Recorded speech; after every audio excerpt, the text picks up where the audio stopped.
Welcome success Netra. और जो आज है हम देखने वाले हैं इकोनॉमिक्स का इलेक्शन नंबर 32 रहने वाला है। इसमें हम बात करेंगे एग्रीकल्चर एक्सटेंशन सर्विसेज के बारे में, यानी कि आपकी जो कृषि विस्तार जो सेवाएं होती हैं, कृषि विस्तार सेवाएं होती हैं, उनके बारे में हम बात करने वाले हैं। कृषि विस्तार सेवाओं से मतलब यह है कि ऐसी सेवाएं, ऐसे गवर्नमेंट के इनिशिएटिव या कोई जो प्राइवेट सेक्टर है उसके इनिशिएटिव जिसके द्वारा जो कृषि है, कृषि का हम विस्तार कर सकते हैं। इसमें हम देखने वाले हैं जो आपकी कृषि विस्तार सेवा यानी कि एग्रीकल्चर एक्सटेंशन सर्विसेज हैं वो क्या होती हैं। सेकंड हम देखेंगे कि कितने प्रकार की होती हैं। थर्ड हम देखेंगे कि एग्रीकल्चर एक्सटेंशन जो सर्विसेज है इनको लेके जो चैलेंजेस है वो क्या क्या हैं। फिर हम फोर्थ देखेंगे जो गवर्नमेंट ऑफ इंडिया है उसके जो इनिशिएटिव है इसको लेकर वो देखेंगे हम। एंड हम देखेंगे जो आपके एग्रीकल्चर एक्सटेंशन सर्विसेज हैं इनका क्या क्या एक ऑब्जेक्टिव है। ये सब चीज़ हम यहाँ पे देखने वाले हैं, यानी कि हम इनके ऑब्जेक्टिव के बारे में जानेंगे, इनके प्रकार के बारे में जानेंगे, चैलेंजेस के बारे में जानेंगे और गवर्नमेंट ऑफ इंडिया के इनिशिएटिव के बारे में हम जानने वाले हैं। तो अगर आप हमें यूट्यूब पर, इंस्टाग्राम, ट्विटर या टेलीग्राम पर फॉलो करना चाहते हैं देन आप हमें फॉलो कर सकते हैं @सक्सेस नेत्रा। हर जगह हमारा सेम हैंडल है। और अगर आपकी कोई क्वारी है, सजेशन है हमारे लेक्चर के रिगार्डिंग देन आप हमें मेल भी कर सकते हैं successnetra@gmail.com। आपको जो सजेशंस हैं उनको कंसिडर किया जाएगा। तो चलिए देरी न करते हुए शुरू करते हैं आज का लेक्चर। एग्रीकल्चर एक्सटेंशन सर्विसेज यानी कि कृषि विस्तार सेवाएं। अगर हम एग्रीकल्चर एक्सटेंशन सर्विसेज के बारे में बात करते हैं तो जो एग्रीकल्चर एक्सटेंशन सर्विसेज होती क्या है? Distribution of information inputs to farmers, the implementation of scientific research and knowledge of farmers techniques through farmer education, boost their production and increase farmer income. यानी क्या है, जो हमारे फार्मर्स हैं उनका जो प्रोडक्शन है उनको हमको इंक्रीज करना है, और जो फार्मर्स हैं उनकी जो इनकम है उनकी हमको इनकम को भी इंक्रीज करना है। तो इन दोनों के लिए, उनको प्रोडक्शन को और जो उनकी इनकम है इनको इंक्रीज करने के लिए जो फार्म इनपुट्स होते हैं, फार्म इनपुट्स मतलब माने चलिए कि आपका हो गया, आपका अच्छे क्वालिटी के सीड्स हो गए, यानी कि आपके बीज हो गए, आपके फर्टिलाइजर्स हो गए, आपके पेस्टिसाइड्स हो गए, आपका इरिगेशन सिस्टम हो गया, जो ये सब चीज़ें हैं। तो कैसे हम इन पर रिसर्च एंड डेवलपमेंट कर सकते हैं, कैसे हम नई फार्मिंग जो टेक्नोलॉजी है वो इनमें इंक्लूड कर सकते हैं, और किस प्रकार से इनका डिस्ट्रीब्यूशन हम फार्मर में कर सकते हैं जिससे कि उनका जो प्रोडक्शन है वो अच्छी तरीके से हो, उनकी जो फार्मर्स है उनकी इनकम इंक्रीज हो। यानी कि हमारे पास में जो रिसर्च एंड डेवलपमेंट है, जो हमारे पास में नॉलेज है उसको किसानों तक पहुंचाना, उसका सही उपयोग करना, और जो हमारे पास में रिसोर्सेज हैं उनका एक अच्छे लेवल पर डिस्ट्रीब्यूशन करके अपने फार्मर्स की इनकम और प्रोडक्शन दोनों को इंक्रीज करना एग्रीकल्चर एक्सटेंशन सर्विसेज के अंदर आता है।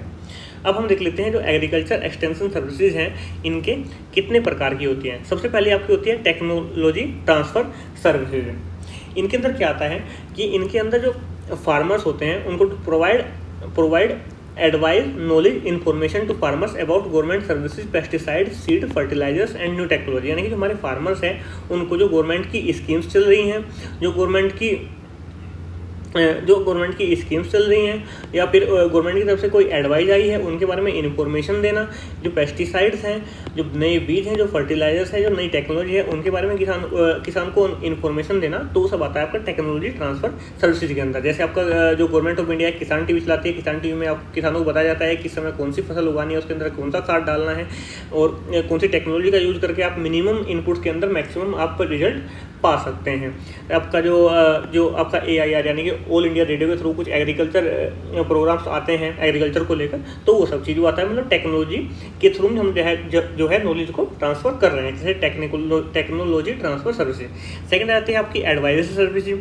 एडवाइजरी सर्विसेज से मतलब क्या है, to assist farmer in case of particular issue. मतलब अगर कोई फार्मर है उसको कोई इशू आ रहा है तो उस इशू पर एडवाइस फार्मर को देना। मान लीजिए कोई फार्मर है, उसकी जो फसल है उसकी फसल के अंदर कोई बीमारी लग गई, ठीक है, उसकी फसल खराब होने लगी, तो वो उसकी प्रॉब्लम है, उसका चैलेंज है, इस चैलेंज से टैकल करने के लिए उसको एडवाइस देना। जैसे आपका किसान कॉल सेंटर आप देखते होंगे, जो किसान कॉल सेंटर है आपके जो किसान कॉल सेंटर है, ये अगर कोई भी किसान है इस पर बात करता है देन उसकी जो भी प्रॉब्लम होगा उसका निदान किया जाएगा। ये आपकी एडवाइजरी सर्विस हो गई।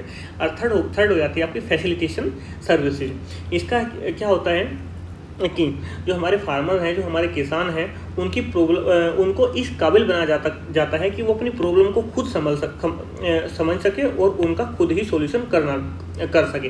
यानी कि जो आपकी एडवाइजरी सर्विसेज हैं एंड आपकी जो टेक्नोलॉजिकल ट्रांसफर सर्विसेज हैं, इन पे फार्मर्स को कम डिपेंडेंट रहना पड़े। जो फार्मर है हमारा सेल्फ डिपेंडेंट हो जाए, आत्मनिर्भर हो जाए। तो इसके लिए फार्मर्स हैं उनके लिए कुछ ट्रेनिंग कोर्स डिज़ाइन किए जाते हैं, और जो आपके एग्रीकल्चर इंस्टीट्यूशन है वो इस क्षेत्र में एक पॉजिटिव रोल प्ले करते हैं। दैन आपके जो ट्रेनिंग कोर्सेज हो गए या गवर्नमेंट ऑफ इंडिया की तरफ से कुछ प्रोग्राम हो गए चलाए हुए, जो किसानों को सेल्फ सफिशिएंट बनाते हैं कि अपनी प्रॉब्लम को समझ सके और उसका सोल्यूशन भी खुद ही निकाल सके। तो ये आपकी हो गई types of agriculture extension services, आपकी टेक्नोलॉजी ट्रांसफर सर्विसेज, आपकी एडवाइजरी सर्विस एंड देन आपकी फैसिलिटेशन सर्विसेज। सेम मैंने आपके लिए यहाँ पे हिंदी में भी टाइप कर दिया है।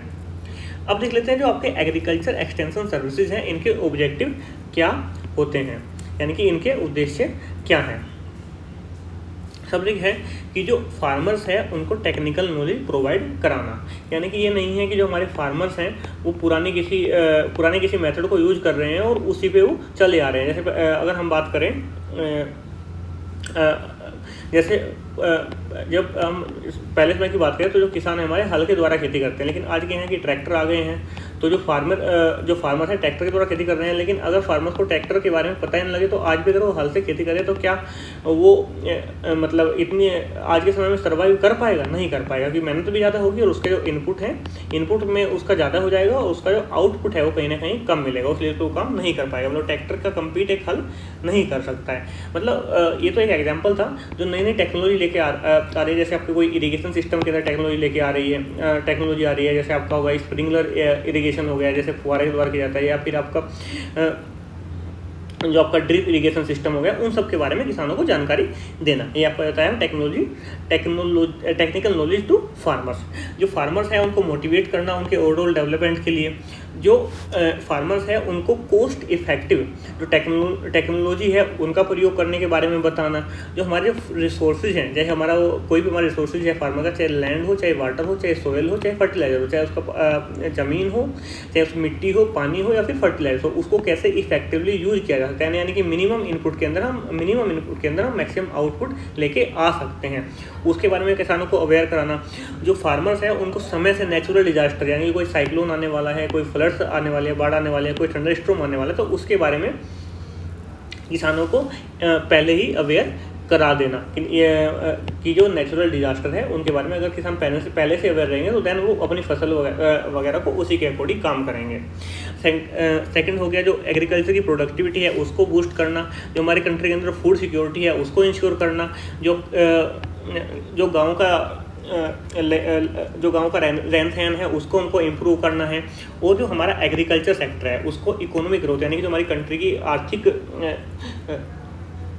वृद्धि है, इकोनॉमिक ग्रोथ है, तो उसमें एग्रीकल्चर का एक मेन रोल प्ले करना। ये कुछ मेन ऑब्जेक्टिव है एग्रीकल्चर एक्सटेंशन सर्विसेज के। सेम यहाँ पे आपके लिए हिंदी में भी टाइप हो गया है आर्थिक विकास के लिए। एंड अब देख लेते हैं जो चैलेंजेस है एग्रीकल्चर एक्सटेंशन सर्विसेज को लेकर। सबसे क्या है कि मान के चलिए कि हमने lack of internet services in remote area, मान चलिए कि कोई गवर्नमेंट ऑफ इंडिया है उसने कोई ऐप डाउनलोड कर लिया, उस ऐप में क्या होगा कि किसानों को जो गवर्नमेंट की स्कीम है उसके बारे में पता लगेगा, या फिर जो कोई प्रोग्राम चला रहे हैं उसके बारे में पता लगेगा। मतलब किसानों को नॉलेज दी जाएगी उस ऐप के थ्रू उनके फसलें के रिगार्डिंग। लेकिन क्या है कि जिस गवर्नमेंट ने अपना काम कर दिया, लेकिन जिस गाँव में किसान रहते हैं वहाँ पर इंटरनेट की सुविधा ही उपलब्ध नहीं है, तो कैसे वो कर पाएंगे उन सब जानकारी को इकट्ठा कर पाएंगे। तो एक तो रिमोट जो रूरल एरिया है उसके अंदर इंटरनेट सर्विसेज है उनका कहीं ना कहीं हमको अभाव देखने को मिलते हैं। जो किसान है उनके पास में स्मार्ट डिवाइसेज नहीं है, मतलब स्मार्ट डिवाइसेज से मतलब क्या है कि उनके पास ऐसे मोबाइल फ़ोन या टैबलेट ही नहीं है जिसके अंदर जो वो एप्लीकेशन गवर्नमेंट लेके आ रही है वो चला सकें, या फिर बहुत सारे गाँव ऐसे जिनमें टीवी भी नहीं है बहुत सारे फार्मर्स के पास में, तो कैसे वो इन सब चीज़ों को देख पाएंगे। जो हमारे यहाँ पे रिसर्च एंड डेवलपमेंट होते हैं उसके अंदर जो हमारा एक्सपेंडिचर है वो कम होता है, उस कारण से क्या होता है कि हमारे जो अच्छी क्वालिटी के जो सीड्स हैं, जो फर्टिलाइजर्स हैं, वो हम नहीं बना पाते हैं। तो देन आपका ये जो आपका रिसर्च एंड डेवलपमेंट है उसमें मान लो एक्सपेंडिचर है। वो सबसे बड़ी बात है कि जो आपका जो फार्मर्स है, फार्मर के अंदर आपको पुअर लिटरेसी रेट देखने को मिलता है, यानी कि उनके अंदर जो साक्षरता है वो उसकी कमी देखने को मिलती है। जो फार्मर्स हैं हमारे कम पढ़े लिखे होते हैं, उससे क्या है कि जो गवर्नमेंट ऑफ इंडिया किसानों की भलाई के लिए कोई स्कीम लेके आ रही है तो उसके बारे में वो अवेयर नहीं हो पाते। अगर न्यूज़पेपर वगैरह में भी दिया है तो कम लिटरेसी होने के कारण में उनको उसके बारे में प्रॉपर जानकारी नहीं मिल पाती है। और एक ये है कि जो आपका यूथ है, इंडिया का जो यूथ है वो आजकल टेक्निकल एजुकेशन की तरफ में ज़्यादा उसका फोकस है। आप भी देखते होंगे जो बंदे हैं BCA करेंगे, BBA करेंगे, फिर आपका BTech करेंगे, ऐसे सब चीज़ों में मतलब एग्रीकल्चर के फील्ड में जो हमारा यूथ है उसका रुझान थोड़ा सा कम है। तो उस वजह से क्या है कि जो आजकल का यूथ है वो एग्रीकल्चर के बारे में इतना ज़्यादा अवेयर नहीं है। एंड आपकी जो हमारे पास में जो एडमिनिस्ट्रेटिव अथॉरिटी है जो आपकी एग्रीकल्चर एक्सटेंशन सर्विसेज को इन्हेंस करने में मेन रोल प्ले करती हैं, तो वो भी उसमें भी हमको कहीं ना कहीं जो हमारे ऑफिसर्स हैं उनका उनकी जो विल है कि हाँ हमको मतलब इस क्षेत्र में काम करना है, वो उनमें हमको विल पावर की कमी देखने को कहीं ना कहीं मिलती है, यानी कि lack of dedicated administrative authority. ये कुछ चैलेंजेस हैं आपके एग्रीकल्चर एक्सटेंशन सर्विसेज को लेके। सेम यहाँ पे आपके लिए हिंदी में टाइप हो गया है। अब देख लेते हैं कि जो गवर्नमेंट के इनिशिएटिव है एग्रीकल्चर एक्सटेंशन सर्विसेज को लेके वो क्या क्या है। जो गवर्नमेंट ऑफ इंडिया है वो किसान कॉल सेंटर लेके आई है। किसान कॉल सेंटर में क्या है कि जो फार्मर्स हैं उनको जो भी उनकी फसलों से रिलेटेड कोई भी क्वारी है तो उनकी जो आपकी रीजनल लैंग्वेज होगी, उनकी जो वर्निकुलर लैंग्वेज होगी उसके अंदर उसको उनका आंसर दे दिया जाता है। एम किसान ऐप गवर्नमेंट ऑफ इंडिया लेके आई है। एम किसान ऐप के अंदर में क्या है कि जो गवर्नमेंट की जो भी स्कीम या फिर कोई एडवाइजरी है तो उनके बारे में इन्फॉर्मेशन किसान को प्रोवाइड करा दी जाती है। डीडी किसान चैनल है, जो आपके गाँव के अंदर जो फार्मर्स रहते हैं उनको एजुकेट कराने के लिए डीडी किसान चैनल गवर्नमेंट ऑफ इंडिया लेके आई है।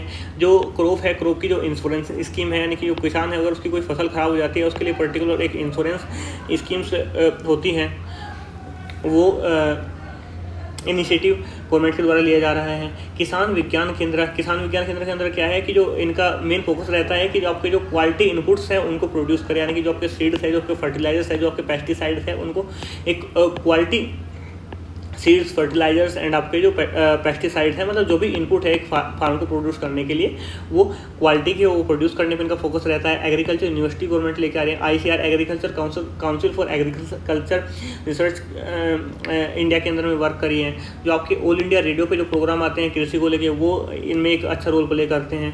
और आपका national mission on agriculture extension and technology, यानी कि जो आपका NMAT है, इसका क्या है कि इसका काम है जो किसान है ensure easy access of farm input at affordable price, यानी जो किसान है उनको जो फार्म के अंदर जो इनपुट्स चाहिए होते हैं, इनपुट्स मीन टू से यानी कि उनको सीड चाहिए होते हैं, उनको फर्टिलाइजर्स चाहिए होते हैं, उनको पेस्टिसाइड्स चाहिए होते हैं, जो भी चीज़ें मतलब एक फार्म को उगाने के लिए चाहिए होते हैं वो उनको अफोर्डेबल रेट पे और आराम से इजीली एक्सेस हो सकें, ये इंश्योर करना ये national mission on agriculture extension and technology का मुख्य रूप से कार्य है।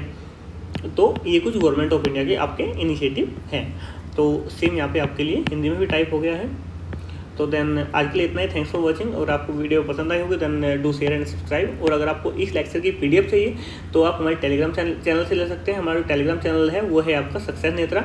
और इस लेक्चर की जो PDF है उसका लिंक भी आपको डिस्क्रिप्शन में मिल जाएगा। डायरेक्ट आप उस लिंक पे भी क्लिक करके PDF को डाउनलोड कर सकते हैं। तो देन आज के लिए इतना ही। मिलते हैं नेक्स्ट वीडियो में बहुत जल्द।